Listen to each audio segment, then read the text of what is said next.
Ассалаумағалейкум, құрметті жерлестер. Мен Зайсан ауданы Айналған тумасы Кенжеғали Матанұлы. Зайсан жайсаңдары қоғамдық қоры жайында сіздермен осындай бір ақпарат бөліскім келеді. Оның тарихынан үңілсек, осында менің қолымдағы кітаптан бастау алады. Осы біздің өңірден шыққан балуан Файзолда Қойшыманов ағамыз осы бір көңілінде жүрген Зайсанның өңірінен шыққан балуандарды түгендеп кітап шығару ойын ағамыз Бауыржан Құмарбеков пен ағамыз Қаділбек Смағұловқа айтады. Ағаларымыз қабыл алып, бірден осы мынау Зайсанның балуандарын түгендеуге кіріседі. Әрине осы мынау кітаптың 40% жазылған кезде белгілі себептермен Бауыржан ағамыз Зайсаннан шыққан Асқар Сабитовке табыстайды. Асқар ағамыз біраз өңірлерді аралап, осы Зайсан шыққан балуандардың барлығын түгендеп, өзінің стилінде осы кітабымызды жазып шығарды. Кітап баспаға 2020 жылы жіберіліп, 2022-нің басында осы кітабымыз дүниеге келді. Зайсанның жайсаң балуандары атымен. Кітап шыққаннан кейін осы біздің кітап аясында құрылған тобымыз болды. Сол топта пікірталас болып, жалпы алдағы уақытта осы тұсаукесер қалай жасалынады, қандай іс-шаралармен толықтырсақ деген осы оймен пікірталас болды. Сол кезде талай ойлар қозғалып, бізде енді ары қарай қимылдауымыз үшін қаражат қажет, қор ашылса деген осындай ойлар қозғалды. Осы кезде біздің тобымыздағы академик белгілі ағамыз Еркін Уанбаев өзінің ойын нық айтты. Ағамызды барымыз қолдап, осы қордың төрағасы ретінде сайладық. Сол күннен бастап Зайсанның жайсаң балуандары қоғамдық қоры болып өзімізше тіркелдік. Әрине ағамыз жақсы бағдарламаларын жасап бізге ұсынды, біз барлығымыз қабыл алдық. Сол жылы Зайсанда жазда осындай біздің тұсаукесеріміз болып, кереметтей күрес түрлерінен жарыстар өтіп, бір мәре сәрі болып қалдық.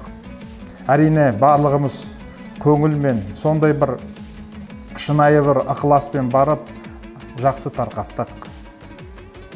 Енді мынау бүгінгі таңда осы 2023 жылы біз толықтай заңдастырылып, атауын өзгерттік, Зайсан жайсаңдары деп. Бұндағы ойымыз біздің кең ауқымды болу мақсатымыз. Осындай бір қор болғаннан кейін қордың жанында алқа құралады. Сіздерді қорымыздың алқа мүшелерімен таныстырып өтейін. Спорт ардагері Тоқан Абиев, Зайсан қаласының ірі кәсіпкері меценат Қуат Әбжанов, запастағы подполковник Еркін Қасымов, Өскемен қаласының ірі кәсіпкері меценат Мұхтар Бадығанов, Астана қаласындағы белгілі кәсіпкер Серік Топанов, Зайсан аудандық мәдениет, тілдерді дамыту, дене шынықтыру және спорт бөлімінің бас маманы Сәкен Хамитов, Алматы қаласының белгілі кәсіпкері Еркін Садықов, Алматы қаласының белгілі кәсіпкері Арман Сарынов, Зайсан ауданы балалар және жасөспірімдер спорт мектебінің директоры Айдос Қиямазанов, Зайсан аудандық бұқаралық спорт орталығының директоры Дархан Абылханов. Алқаның сыртында бізге бағыт-бағдар беретін құрметті ағалармен таныстыра кетейін. Зайсан ауданы Өскемен қаласының құрметті азаматы қоғам қайраткері Жанаділ Атаев, Зайсан ауданының талай жыл спорт саласын басқарған Зайнолда Рахымбаев, Павлодар қаласының белгілі бапкері Еркінбек Шантеков, спорт ардагері белгілі бапкер Еркін Елеубаев. Міне біздің тобымыз осындай ағалармен жасақталды. Енді біздің бағытымыз айқын, біздің мақсатымыз айқын. Олай дейтін қор жұмысы Зайсан ауданының спортын дамыту, осы мынау күрестегі білікті бапкерлермен жасақтау, осы бапкерлерімізге осындай білімдерін, біліктілігін арттыратын оқу жаттығулар жасау, конференция өткізу. Әрине және де арамыздағы рухани мәдени қарым-қатынастарды дамыту. Осы ағаларымыз сеніп қазіргі таңда қор тізгінін маған ұстатты. Әрине енді бізде бір жаңаша бір деммен кіру үшін осындай студиямен жұмыс жасауды шештік. Әрине біз жұмыс жасап жатқан бұл студия ЕДБ Медиа Групп.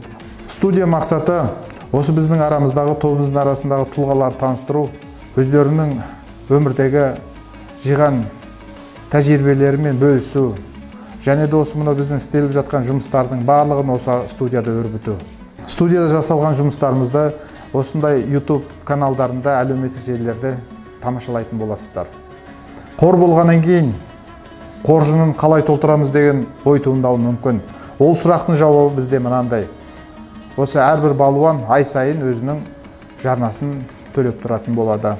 Ары қарай және де мынау Зайсаннан шыққан жайсаңдар қол үшін береміз деген қазіргі таңда азаматтар хабарласып жатыр. Осы біз бір жерде осыдан пайда табамыз емес, пайдамызды берсек деген бір үлкен күшпен жақындадық.